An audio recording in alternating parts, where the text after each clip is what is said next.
So what if I told you that one of the most important metals in our world spent, get this, 3,000 years hiding in plain sight? It's pretty wild.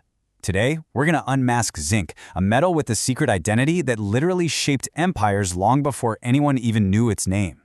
I mean, that's the central paradox right there, and it's what makes this story so cool. Just try to imagine it. You're building things, you're fighting wars, you're even minting your money with a material for millennia, but you have no idea what one of its key ingredients actually is. That right there is the mystery of zinc. See, for most of human history, zinc wasn't really a metal in its own right. It was more like a ghost, a secret ingredient just hiding inside other materials, doing all this heavy lifting anonymously. So, in this explainer, we're finally going to pull off the mask. All right, let's dive into the first part of our story, the ancient world. Think of zinc as this secret ingredient in the recipe for civilization. It was everywhere. You'd find it in coins, in armor, even in medicine. And yet, it was completely invisible to the very people who depended on it. Okay, so as far back as 1000 BCE, people were already making brass. You know, that strong, beautiful metal alloy? The Romans, they absolutely loved it for everything from their money to their armor. But here's the catch. They weren't adding zinc, not directly anyway. They were adding a special mineral called calamine, which is a zinc ore. To them, it wasn't zinc. It was just this kind of magical earth that transformed copper into something new. They were using zinc without ever knowing they were using zinc. And this timeline, wow, it really shows you the sheer scale of this mystery. Just look at this. First use in alloys? Around 1000 BCE. Okay. Then there's this massive leap. We're talking over 2,000 years before it's commercially produced as a pure metal in India. And then another 500 years go by before European science finally catches up and officially discovers it. That is just an enormous, mind-boggling gap in understanding. So, the big question is, how did this ghost metal finally get caught and identified?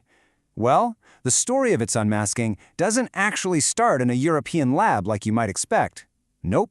It starts in the fiery furnaces of ancient India. Now, like I said, you might think the big breakthrough would happen somewhere in Europe, but the game completely changed centuries before that. We have to go to the Zawar mines of Rajasthan, India. The metallurgists there, they figured out how to go beyond just making brass. By the 9th century, they had totally cracked the code. They figured out how to isolate pure, metallic zinc. Okay, and this is where it gets really clever. The ingenuity here is just off the charts. You see, zinc has a super low boiling point for a metal. If you try to smelt it like you would other metals, it just turns into a gas and poof, it's gone. It floats away. So what did the metallurgists in Zawar do? They developed this incredible downward distillation method. They'd heat the ore, capture that rising zinc vapor, and then funnel it down into a cooler chamber where it would condense back into pure liquid metal. I mean, what a brilliant solution to a really, really tricky problem. Let's just pause and look at this comparison for a second because it's pretty stunning. By the 12th century, India had a full-on commercial operation pumping out pure zinc.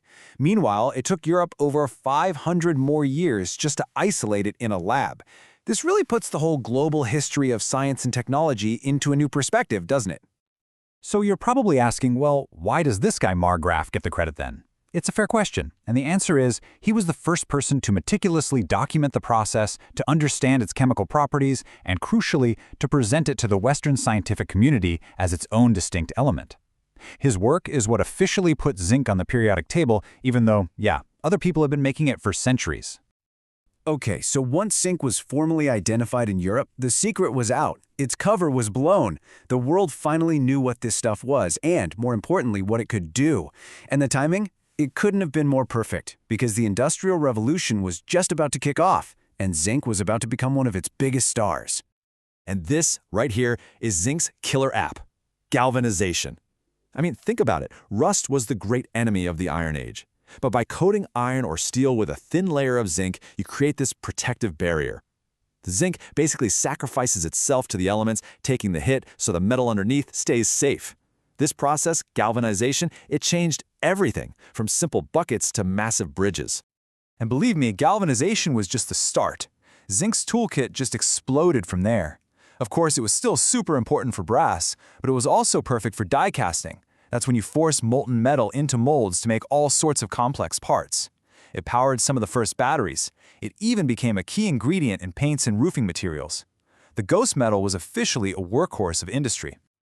So, up to now, we've watched zinc go from this mysterious, secret ingredient to a full-blown industrial powerhouse. But the final chapter of its story? Well, it brings things much, much closer to home than you could ever imagine. Because it turns out, zinc isn't just in our buildings, it's in our bodies. And if you want to understand its modern scale, just look at this one number. Today, zinc is the fourth most used metal on the entire planet. It's right up there with the big guys, iron, aluminum, and copper. We use an absolutely staggering amount of it. This element that was once hidden is now a fundamental pillar of our global infrastructure. Yeah, its main jobs are still connected to its industrial past, protecting steel through galvanization, forming parts for our cars and gadgets. But it's also a crucial component in agriculture. It's a vital micronutrient that we add to fertilizers to help our crops grow strong. And that right there, that's the final clue to its deepest, most personal secret.